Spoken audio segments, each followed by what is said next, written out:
What it do, YouTube? It's your boy Mark from NYC. We back with another reaction. Today we are reacting to NBA fans aren't ready to hear the truth.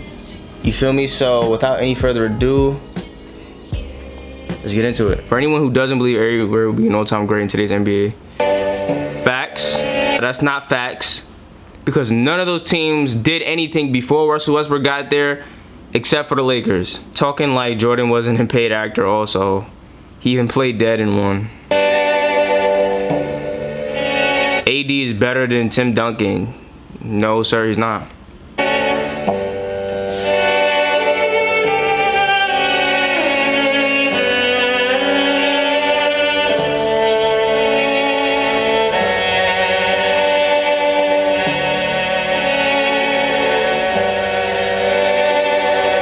Boy, ain't no way, boy. Boy, ain't no way. The good old hot take. The necessary evil of the sports world. Through the good ones, the bad ones, and the downright atrocious ones. We once again find ourselves racking our brains, trying to figure out how some people come up with this nonsense. But today, I've done the brain racking for you, and found some of the hottest NBA takes on the internet. So, buckle up. This may be a bumpy ride. Today's video is brought to you by SeatGeek. With the NBA from our last batch, edition of NBA Hot Takes. So despite my head still reeling from our last batch, we've got some new scorchers to take a look at. You'd think I'd know better than to peer into the cold, soulless abyss of casual NBA fandom by now.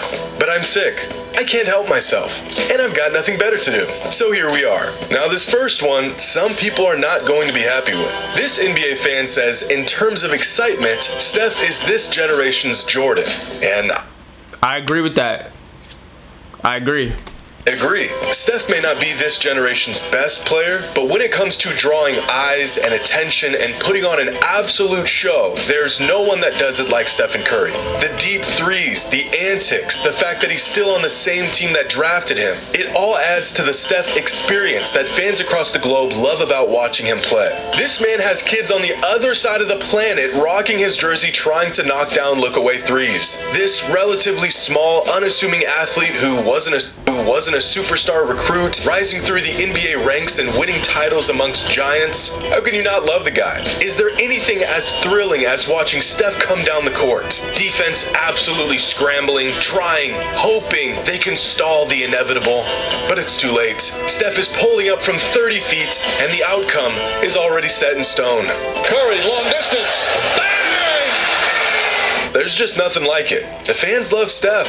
He's the people's champ. And I agree that in terms of excitement, he is this generation's Jordan. Now, with Nikola Jokic making a run for his third straight league MVP, the man is on track to making NBA history. But with all that success has come more scrutiny for his shortcomings. Some of these critiques are absolutely ridiculous, and some might be warranted. A couple days ago, Stephen A. Smith said that Jokic potentially winning back-to-back-to-back league MVPs despite his lack of playoff success is almost criminal, questioning the validity of his awards. And like many fans of the NBA, this guy feels that this criticism of Jokic isn't fair because he's always made the most of what he's been given in the playoffs year after year. And I understand this line of thinking. I mean, the MVP is a regular season award after all, so the playoffs really shouldn't be brought up in this discussion.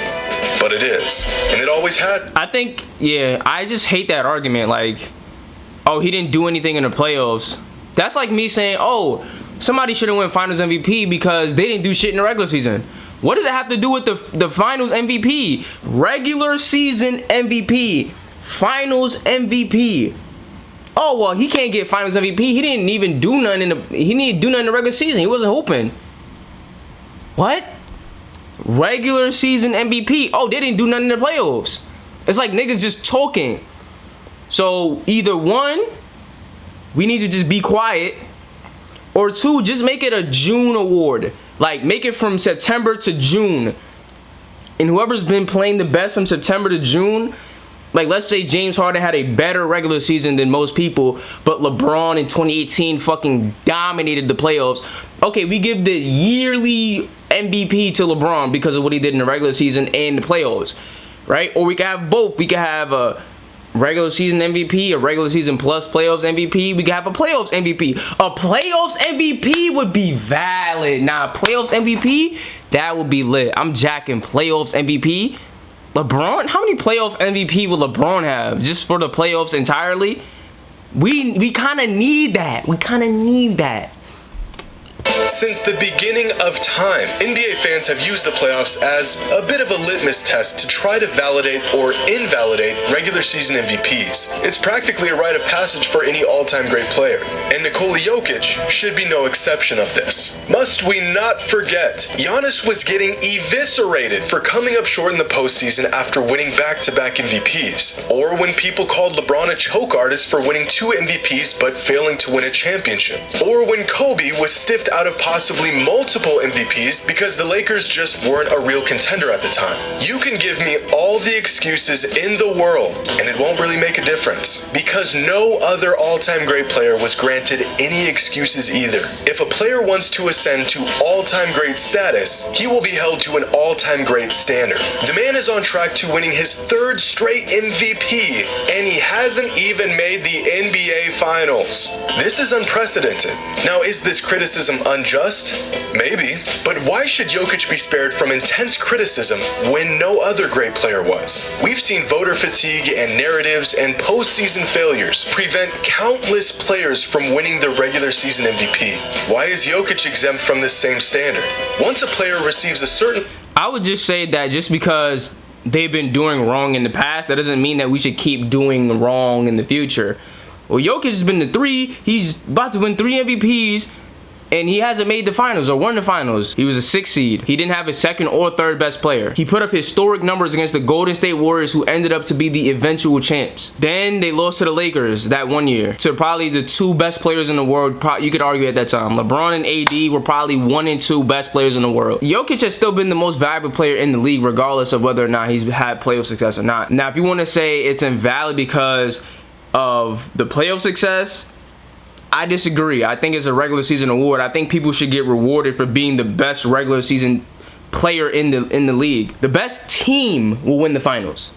Whoever's the best team will win the finals. Michael Jordan was the best player in the league probably since 1987. He didn't win a ring till 1990. Michael Jordan was deserving of some MVPs in the 80s. Just because they didn't win the finals, he shouldn't have got an MVP. He was the best player in the regular season. He deserves to be rewarded.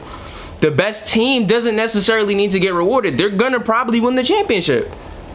They don't need to get rewarded as much. They don't need that. That's just my take on it.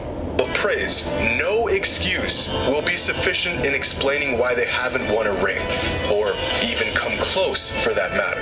This is how it's always been, and I completely disagree with this take. Now, just a couple days ago, Damian Lillard put on an absolute clinic when he scored 71 points against the Rockets. 71 points. The man hit 13 threes and was a perfect 14 for 14 from the line. He did it all. I mean, this was a masterpiece from Dame. But leave it up to NBA fans to find the fault in this performance because, according to some fans, Dame's 71 points weren't all that impressive since he did it against one of the worst defensive teams in the league. You heard that correctly. Scoring 71 points in an NBA game is no longer impressive if you do it against a... It was against the Rockets. It don't count. No defense. Not hating, but 71 points against a team that's the bottom of the conference. A defensive team.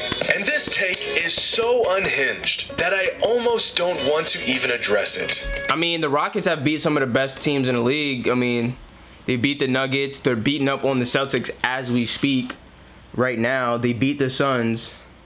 So you can lose to the Rockets. Like, the Rockets are not a team that you are just going to walk in and just beat. Like, the Rockets are up 104-95 to the Boston Celtics. And Jaylen Brown is playing, who has 37. And Jason Tatum is playing, who only has 22. And they're down 9 with 4 minutes left. The Nuggets just lost to them the other night.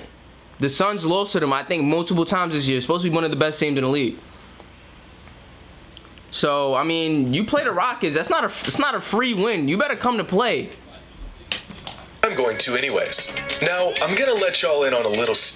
a little secret, but you can't tell anyone I told you this. Most big games throughout NBA history are against bad defensive teams. Surprise! Pretty crazy, right? Wilt's 100-point game in 1962 was against the Knicks, who were the second worst defensive team in the league at the time. Kobe Bryant's 81 in 2006 was against the Raptors, who were also the second worst defensive team in the league. And David Thompson's 73 in 1978 was against the Pistons, who were the ninth worst defensive team in the league at the time. In fact, this is the case with nearly every all-time big scoring night throughout NBA history. LeBron's career high was against the Bobcats, who were the worst defensive team in the league. Shaq's career high was against the Clippers, who were also the worst defensive team in the league. Steph's career high was against the third worst defensive team in the league, and Michael Jordan's career high was against the ninth worst defensive team in the league at the time. Even Donovan Mitchell's 71 earlier this season was against the fifth worst defense in the entire NBA. It's like some fans have to search for a reason to discredit some players. Dame could have scored 71 on the worst defensive team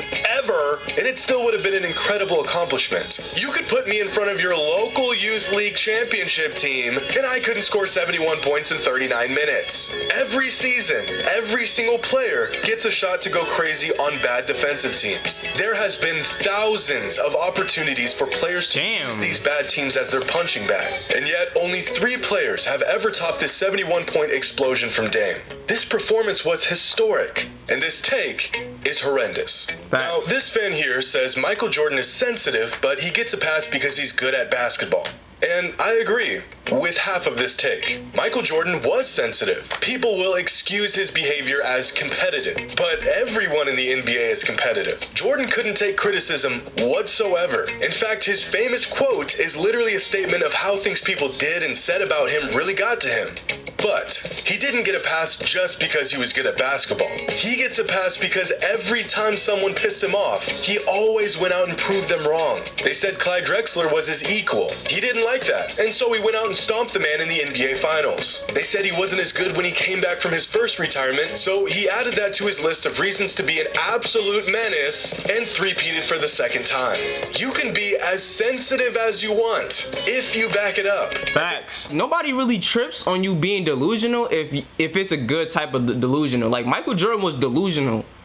Like nigga would just be making up stuff like somebody said this and somebody did that. Oh, you move, you breathe, you looking at me a certain type of way. Oh, I'm wilding now. That's delusional. Like, yo, I ain't even do nothing. I'm just here, I'm chilling, and you doing that, right? He's delusional.